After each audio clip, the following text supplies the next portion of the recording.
It's my mom's birthday tomorrow night. Wanna come along? He asked. It seemed like our scandal meant nothing to him at all. I massaged my temples, which were throbbing dully. I'm not free. You should refute the rumor soon. Ashton was the only person I could ask for help to keep John away from us. But right then, the rumor about Nick and me was a problem.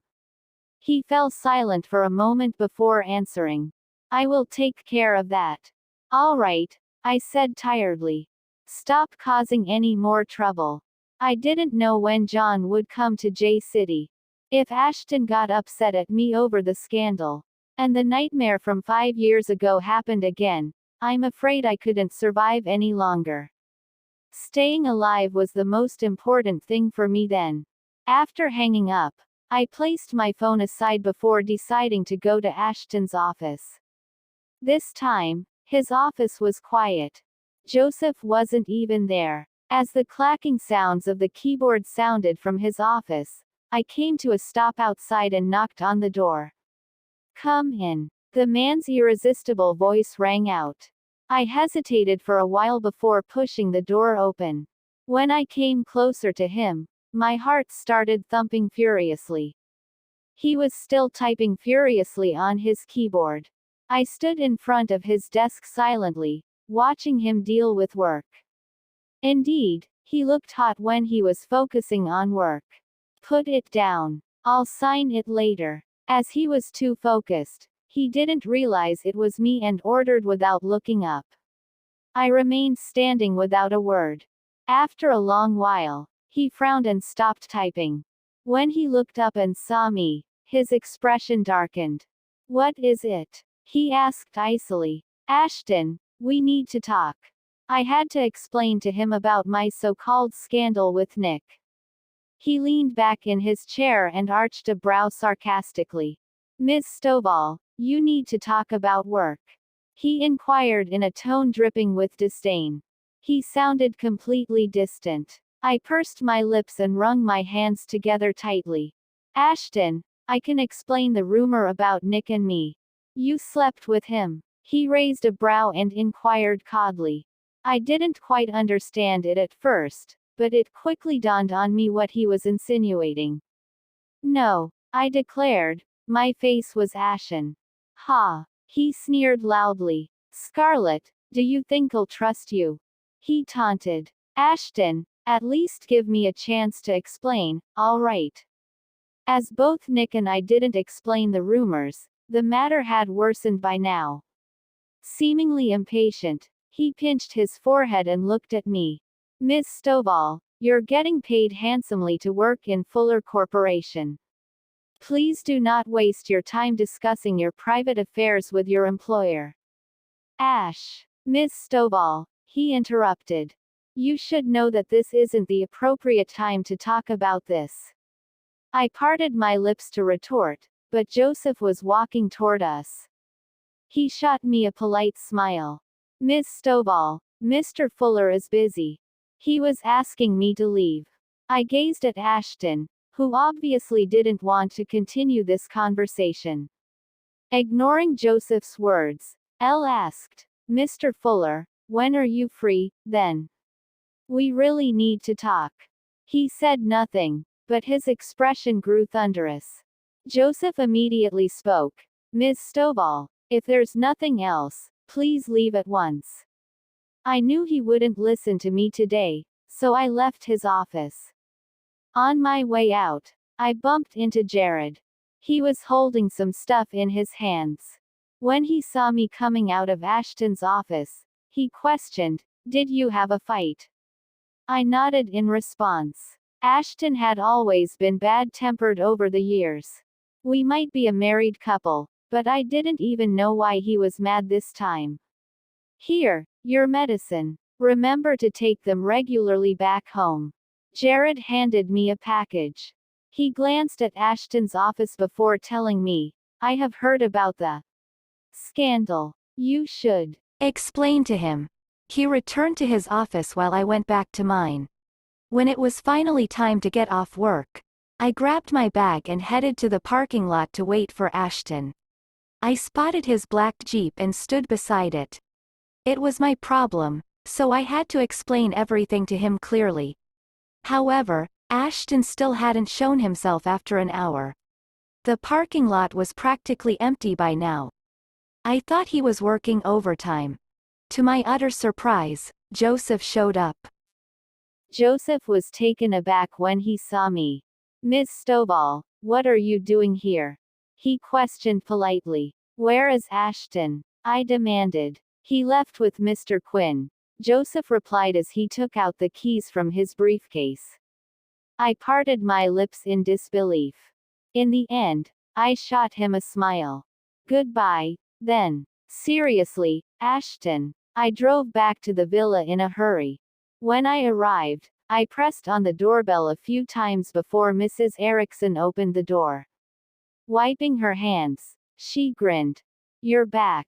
She motioned for me to look inside. I stepped inside and saw the man sitting on the sofa, reading the newspaper. After changing into house slippers, Mrs. Erickson went back into the kitchen. I sat down beside Ashton and waited patiently for him to finish reading the papers. Ashton finally finished after some time. I gave him the fruit juice Mrs. Erickson prepared. "Ashton, can we talk now?" Elle inquired. He glanced at the fruit juice but didn't take it. "Miss Stovall, what position are you assuming to talk to me?" As he was so calm, I didn't know what was going on in his mind. I spoke after a brief pause. "Ashton, before we are officially divorced, I'm still Mrs. Fuller." "Ha," he sneered. "So you are aware that you're still Mrs. Fuller." I knew he was upset over the scandal, so I cajoled him in a gentle voice. "Nothing ever happened between Nick and me. The paparazzi made those stories up." "Ashton, you know me well. I won't do that." "So," he rose to his feet. "Scarlett, do you seriously think you can do whatever you please as you're pregnant?" His mockery was unbearable. Despite knowing Nick and I were innocent, he still acted this way just because he was livid at me. Feeling a little aggrieved, I raised my voice at his figure. "I'll do whatever I please." "What about you and Rebecca? Did you forget what you did to hurt me?" As he stopped in his tracks, I continued, "If Rebecca hadn't suffered from a miscarriage, I wouldn't even be here. She'd be your wife by now." He glowered at me angrily. After a few exchanges, I wasn't as afraid of him anymore. Before he could reply, tears rolled down my cheeks. "Why are you glaring at me? Isn't that the truth? I'm your wife. Do I deserve to be treated this way just because I love you? Spending my days waiting for you in this empty house." As I was sobbing profusely, he frowned and came to me. "You feel aggrieved." He reached out to wipe my tears away, but I stepped back out of his reach. "Why can't I feel that way? Ashton, someone cooked up that scandal. You knew it well, but you changed the lock and even blocked my number." I was studying his expression carefully. When his face softened, I added, "Are you chasing me out of the Fuller family? Accusing me of cheating on you? You don't mind me marrying another man, do you? You are fine with your child calling another man his father?" His expression soured. "Don't you dare." I bit my lip and insisted. "You're leaving me with no other choice." "Fine, as long as you don't regret your decision." With that, I spun on my heels and headed out. I had done everything that I could. If he refused to relent, I couldn't force him, could I? Suddenly, he grabbed my wrist and implored in a low voice, "Shouldn't you have dinner before you leave?" The anger in his voice had faded away. Mrs. Erickson beamed and announced, "Dinner is ready. Come, eat up." Ashton brought me to the dining table and laid down my utensils. He then started eating politely. The Fullers never talked when they ate. Mrs. Erickson served me my soup. "You are in your first trimester, right? Have you gone for your checkup yet? Don't get worked up too often. I'm only nagging you for Your own good. Trust me, I have been there.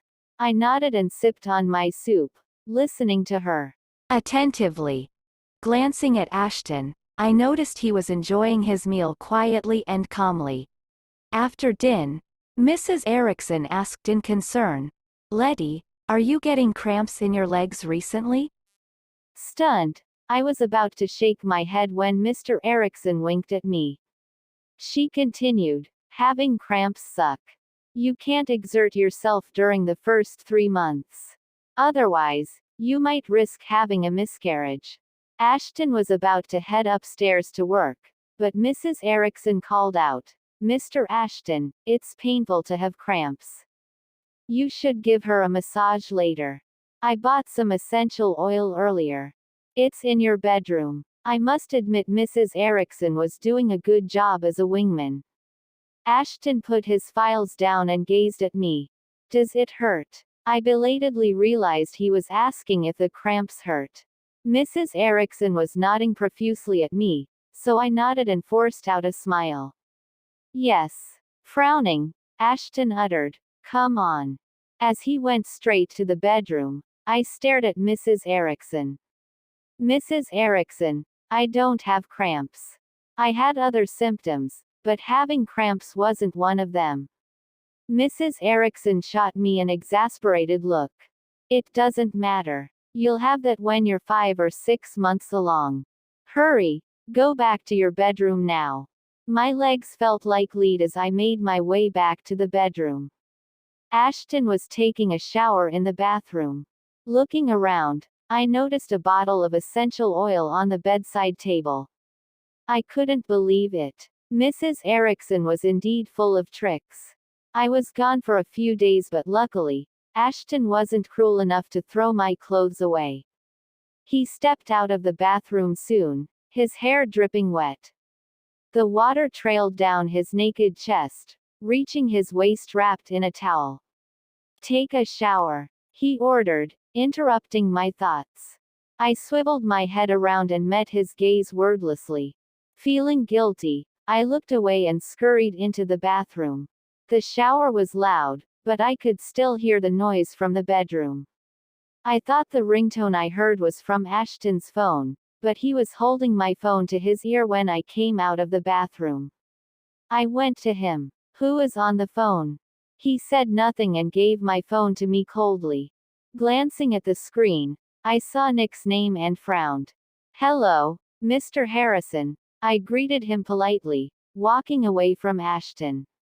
From the corner of my eye, I noticed he was gloomily focusing on his phone. "I have dealt with the scandal. If needed, I will hold a press conference," Nick told me in all seriousness. It was rare to hear him speak so formally. "Okay, thank you," I replied. "You're welcome," he said, seemingly distracted. "If I like you, I will make you Mrs. Harrison in a respectable manner." What the hell? "Good night," I responded because Ashton was already glaring at me impatiently. After hanging up, I placed my phone aside. "It's about the scandal." Trailing off, it occurred to me that there was no need to explain. I sat on the edge of the bed to dry my hair with the towel. Suddenly, someone took the towel away from me. I whirled around and saw Ashton standing behind me. Before I could react, he had already started drying my hair. Silence lingered in the air. Soon, my hair was almost dry. He flung the towel aside and commanded, "Lie down." The essential oil was now in Ashton's hand. He was kneeling on the bed, waiting for me. So he was going to give me a massage. My cheeks heated up. "You don't have to do this. I can." I stopped talking as his threatening glare landed on me. Silently, Ashton poured the essential oil onto his palms and massaged my calves. It was an awkward situation for me. I wanted to say something, but nothing seemed appropriate for this situation. "Are you still mad at me?" Elle asked hesitantly. His hands stopped moving. Meeting my gaze, he uttered, "Does it hurt?" I was taken aback by his sudden question. Thinking he was referring to my cramps, I shook my head. After all, Mrs. Erickson made it up to ease our relationship. Not really, I told him. Suddenly, he rose to his feet. I grabbed his arm instinctively and implored, Ashton, if you're mad, you can yell at me. Please don't ignore me. It felt so horrible when he ignored me. He let out a snort and retorted, mad. Do you think you can cool me down? I fell silent at his words. Mustering my courage, I sat up and leaned into his embrace clumsily. Perhaps I was too heavy for him as he pushed me away. Is this how you brush me off? I replied timidly, if I am smart, I wouldn't have allowed Rebecca to remain by your side. Scarlett, he roared. Yes'll, I yelled. Why did he have to speak so loud? It wasn't as if I was deaf. Ha, he scoffed. I've never seen an apology this indignant. After our intimacy, he pulled me into his arms and rasped out sexily, come here. I said nothing. I didn't tell anyone about that incident and never saw my kidnapper again. It felt like a dream to me. He carried me out of the bathroom. I lay in his arms lazily after the vigorous session. Before I fell asleep, I said, Ashton, don't be mad at me. Nick and Elle are innocent. I'm pregnant, and he's younger than me. There's no way we'd end up together. He rolled over and pulled me into his arms. What about other men? He inquired. He was obviously picking on me. I pursed my lips and glared at him. You don't trust me. A smirk played on his lips. I could sense his satisfaction as he planted a light kiss on my forehead. Sleep tight. I was already sleepy by now, so I soon fell asleep. The next day, I woke up feeling refreshed. After the tiring business trip, I finally got to sleep in. I lay in bed for a while before getting up. Immediately, I spotted a few missed calls from Stacy on my phone. My phone was on the silent mode the whole time. I immediately returned Stacy's call, and when the call got through, I heard her anxious voice. Miss Stovall, we're in trouble. Last night, Mr. Harrison posted a statement and invited the media to attend a press conference, claiming he will announce your relationship. Right now, the reporters and the public are gathered at the entrance of Fuller Corporation, awaiting your arrival. What the heck? Had he gone nuts? I got to my feet and pulled the curtains open to reveal the beautiful scenery outside. The bright rays flooded the room immediately. Holding back my displeasure, I answered, don't worry. I won't be going to work today. Nick is an adult. I believe he knows what he should do. She replied in affirmation before asking cautiously, are you doing okay with Mr. Fuller? Yes, we are doing well. After hanging up, I headed downstairs. Mrs. Erickson was in the kitchen. Ashton was nowhere to be seen. I went to her and asked, has Ashton left? Mrs. Erickson was so engrossed in her task that she jolted in fright at my voice. Turning around, she smiled when she saw me. Mr. Ashton left early in the morning. He told me he has something urgent to do. Oh, I prepared some nutritious food for you and your baby. I nodded and patted my bulging belly. I think I've gained weight for the past few days. When Macy's call arrived, I was still eating. What's wrong? I picked up and asked. Did something happen? I read the headline. It spells trouble. What if John sees it? Macy was terrified of John, and so was I. My heart clenched anxiously at the mention of his name. I'll deal with it. Don't worry. Rest at home and don't go anywhere for a few days. I didn't know whether John would travel to J City. But before he did, I had to seek Ashton's protection. Laid a simple breakfast and left. Outside, I ran into Cameron. To be exact, she came here for me. Not many people knew about this villa. Only those who were close to us knew we were living here. Cameron was dressed in an elegant icy blue frock with a designer bag slung across her shoulder. I hesitated for a few seconds before going out to welcome her warmly. "Ms. Anderson, I'm sorry. I didn't know you'd be here." She smiled faintly and replied, "I didn't inform you about my arrival." "Miss Stovall, please don't blame yourself." The villa was separated into the rear house and main house. Ashton and I spent most of our time at the rear house, while the main house was where we'd serve our guests. The tea room and garden were in the main house, too. I brought Cameron to the tea room. After asking Mrs. Erickson to prepare some fruits and light snacks, I started boiling some water on the stove. "Ms. Anderson, are you here to talk to Ashton?" She shook her head as her gaze fell upon my hands. In a soft voice, she complimented, "I'm here to see you, Ms. Stovall. By the way, Ms. Stovall, I must say, you have a pair of really lovely hands." After a polite greeting, I chuckled lightly and said, "You must be joking, Ms. Anderson. Your hands are even fairer and softer than mine." Such was the conversation between two women, pretentious, polite, and full of insinuations.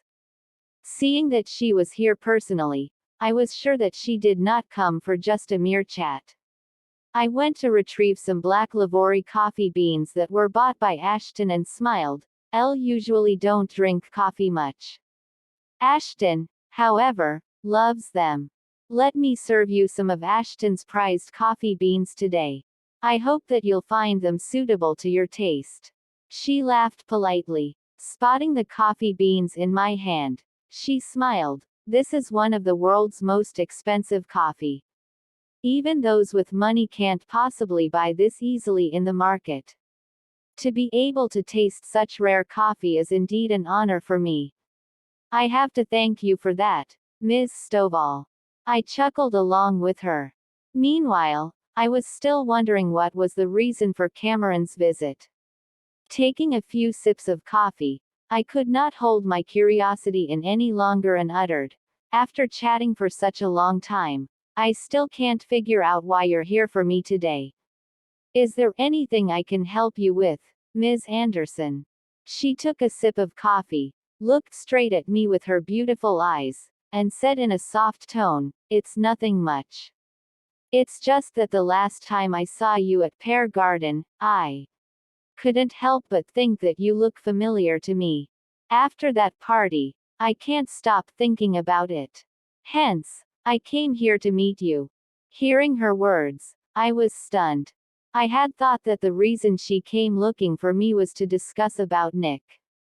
Never have I expected that she was here because she found me familiar.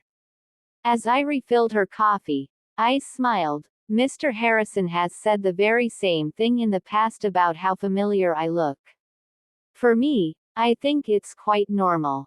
After all, there are many in this world who resemble one another.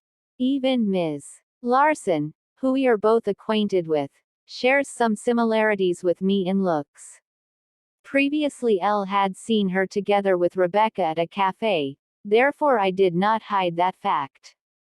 Taken aback for a moment, she regained her composure and smiled as she agreed. "Ah, I guess that makes sense. So, Ms. Stovall, are your parents still around?" I shook my head as suspicion crept into my heart. "No. My parents left me when I was still very young. I was raised by my grandma. As such, I don't have much impression of them." "Is your grandmother still around then?" Her follow-up question was getting a little too personal for my liking. Sensing that she might have overstepped her bounds, she quickly changed her tone. Looking at me earnestly, she confessed, "Ms. Stovall, please don't cast any doubts on my intention. I have this bad habit of being too curious, and more often than not, I tend to ask too much. Pardon me." Having said that, she took out an exquisite-looking envelope from her bag and handed it to me. "I'm having a small party over at Pear Garden tonight. If it's all right with you, you're more than welcome to attend with Mr. Fuller. I stretched out my hand and received the exquisite envelope. After breaking open the wax seal, I saw a birthday invitation inside. The piece of paper reminded me that Nick had actually mentioned to me before that his mother was having her birthday tonight. Putting the invitation card back carefully, I looked at Cameron and replied, "Thank you, Ms. Anderson. It is an honor to be invited by you." She laughed politely before lowering her head to take a sip of her coffee. After a momentary pause, she looked intently at me and said, "Ms. Stovall, I heard you've been married to Mr. Fuller for 2 years. I could tell that the two of you have a lovely relationship after seeing you and Mr. Fuller together at Pear Garden last time."